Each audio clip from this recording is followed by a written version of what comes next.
So recent డేస్లో ఒక అంశం మీద పోరాడుతున్న ఒక వ్యక్తిన సో ఈ స్త్రీనిధి ఎండి ఎవరైతే విద్యాసాగర్ రెడ్డి ఉన్నాడో 70 ఏళ్ళు పైబడ్డ వ్యక్తికి దాదాపు 12 సంవత్సరాలుగా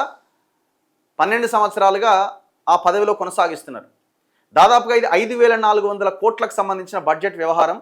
మహిళలకి రుణాలు, గ్రామాల్లో మహిళలకు రుణాలు ఇచ్చే ప్రోగ్రామ్ ఇదంతా కూడా. 12 ఏళ్ళుగా ఒక్కడే ఉన్నాడు. ఎందుకు ఒక్కడే ఉన్నాడంటే ఆయన కులం, ఆయన తమ్ముడు ముఖ్యమంత్రి రేవంత్ రెడ్డికి దగ్గరగా ఉండడం, ఈ 2.5 సంవత్సరాలు ఇది. గతంలో 10 సంవత్సరాలు కేసీఆర్కి దగ్గరగా ఉండడం, దీంతో ఈ వ్యవహారం అంతా నడిచింది. ఈ అవినీతి అక్రమాలు లాస్ట్ 10 ఇయర్స్ కాలంలో ఎక్కువగా జరిగినాయి. పెద్ద ఎత్తున దాదాపు 400-500 మంది ఉద్యోగులు అరాచకాన్ని భరించలేక వెళ్ళిపోయినారు. ఈ గవర్నమెంట్ అధికారంలోకి వచ్చిన తర్వాత ఒక జీవో ఇచ్చారు ఆయన మీద ఇంటర్నల్ ఎంక్వైరీ కోసం. ఆ జీవోని కూడా తుంగలో దొక్కేసారు. సీతక్క ఈ జీవో ఇచ్చింది పంచాయతీరాజ్ మంత్రిగా. ఇంటర్నల్ ఎంక్వైరీ కాదు, ఎంక్వైరీ లేదు, ఏం లేదు. చివరికి ఆయనని రెన్యువల్ చేసుకుంటూ పోయినారు. అయితే మొన్న రెన్యువల్ చేయాల్సి ఉండే, ఇక మొత్తం రాష్ట్రం అంతా ఆయన గురించి మాట్లాడడంతో ప్రభుత్వం మరి ఇంకా డ్యామేజ్ అవుద్ది అనుకున్నదో ఏమో, మొత్తానికి ఆయన రెన్యువల్ చేయకుండా ఆపింది. ఆపినా ఇంకో సలహాదారు పదవి ఏదో ఇచ్చే అవకాశం ఉందని వార్తలు వస్తున్నాయి. ఇంకా సిగ్గులేదు గవర్నమెంట్కి ఒకవేళ ఆ పదవి కనుక ఇస్తే. సో ఇతను ఒక్కడే కొట్లాడిండు, చాలామంది ఉండే ఇతనితో పాటు. మొత్తానికైతే మనోడు ఒక్కడు నిలబడి సో ఆయనని రెన్యువల్ ఎట్లా చేస్తారో అని ముందు నుంచి కొట్లాడిండు. అన్ని ఛానళ్ళు తిరిగిండు, అన్ని పార్టీల నాయకుల దగ్గరికి పోయిండు, నాయకులతో ప్రెస్ మీట్ పెట్టించిండు. మొత్తానికి ఆయన పక్కకు జరిపేలాగా చేసిండు. కానీ ఇది దీంతో కాదు కదా. ఆయన చేసిన అవినీతి ఏంది, ఆయన సంపాదన ఏంది, దీని మీద కదా ఎంక్వైరీ చేయాల్సింది. గతంలో సీతక్క ఇచ్చిన జీవో నెంబర్ 523 జీవో ఏదైతే సీతక్క ఇచ్చారో ఆ జీవో మీద ఆ జీవో అనుసరించి ఎంక్వైరీకి ఆదేశించాలి.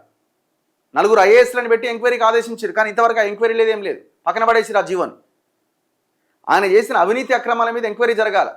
ఎవరినైతే దాదాపు 400 మంది రిజైన్ చేసి వెళ్ళిపోయారో అందులో ఎవరైనా వస్తా అన్నప్పుడు వాళ్ళని విధుల్లోకి తీసుకోవాల్సిన అవసరం ఉన్నది. ఒకవైపున మహిళా సాధికారత గురించి మాట్లాడుతున్నాడు రేవంత్ రెడ్డి. పొద్దున్నేస్తే 1 కోటి మంది మహిళలను కోటీశ్వరులను చేస్తా అంటున్నాడు. డీమార్ట్లు పెట్టిస్తా, సూపర్ మార్కెట్లు పెట్టిస్తా, బస్సులు ఇప్పిస్తా అంటున్నాడు. మరి ఇవన్నీ ఎట్లా సాధ్యమవుతాయి? ఇట్లాంటి దొంగలను పక్కన పెట్టుకుంటే సాధ్యమవుతాయా? సో ఆయన పెత్తనం నడపడానికి ఇంకా ప్రయత్నం చేస్తున్నాడు. ఏం జరిగింది మొత్తానికి చాలా నాకు కాదు, నేను చెప్తాను. ఒక్క నిమిషం ఆగు బాబు, ఏం కాదు. కంగ్రాచులేషన్స్. పర్లేదు, థ్యాంక్ యూ. మీకే థ్యాంక్స్. ఏం జరిగింది అసలు? మొన్న రిటైర్డ్ ఎంప్లాయీస్ని తీసేయమని చెప్పేసి ఫస్ట్ నుంచి మనం కొట్లాడినాం కదా. ఫస్ట్ ఆఫ్ ఆల్ ఏం చేయాలంటే, ఇది తెలంగాణ మన తొలి వెలుగు అనే ఛానల్, తెలంగాణ అనగారిక వర్గాలను హక్కున చేర్చుకునే ఛానల్ ఇది. మేము ఏదైనా ఈ జన్మలో రుణపడి ఉంటామంటే అది రాజన్న గారికి రుణపడి ఉంటామన్నా. జన్మ ఇంకేం కాలేదు, ఆయన ఒక్కడే బయట పక్కకు పోయిండు అంతే కదా. అంటే మనం కూరలు లేని పాముని మనం ఈరోజు పక్కకు పడేసినాము. రేపు వచ్చినా కూడా మళ్ళీ సెకండ్ ఇన్నింగ్స్ ఉంటుందన్న, కంపల్సరీ మళ్ళీ ఉద్యమం స్టార్ట్ అవుతుంది. ఆయనకు రెన్యువల్ ఇచ్చిన రెన్యువల్ ఇవ్వరు, ఇంకా సలహాదారుడు అంటుండ్రు, మహిళా స్త్రీ శక్తి ఇంకా ఏదేదో అంటుండ్రు. ఈ రోజు రేపు జీవో వస్తుందని కూడా ఇన్ఫర్మేషన్ వచ్చింది. ఒకవేళ వచ్చినా ఖచ్చితంగా సీతక్క గారు ఓడిపోతారు.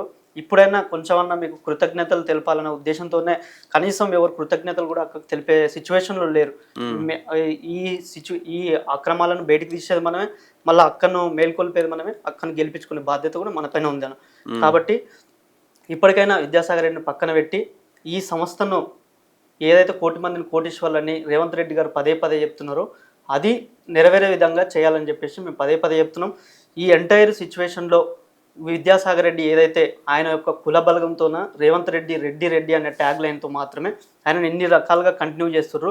15 ఇయర్స్ నుంచి కంటిన్యూగా చేసిర్రు ఆయనను.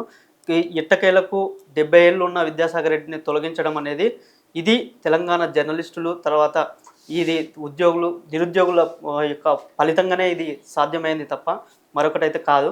కాబట్టి మేము చెప్పేది ఏంటంటే, ఖచ్చితంగా మళ్ళీ ఇన్సూరెన్స్ కానీ ఇంకేదన్నా ఉంటే రేవంత్ రెడ్డి గారికి మేము విజ్ఞప్తి చేస్తున్నాం, విద్యాసాగర్ రెడ్డిని తొలగించండి. తొలగిస్తేనే మీరు మళ్ళీ సీఎం అయ్యే అవకాశాలు ఉంటుంది, మీ కుర్చీని కాపాడుకునే వాళ్ళు కూడా ఉంటారు.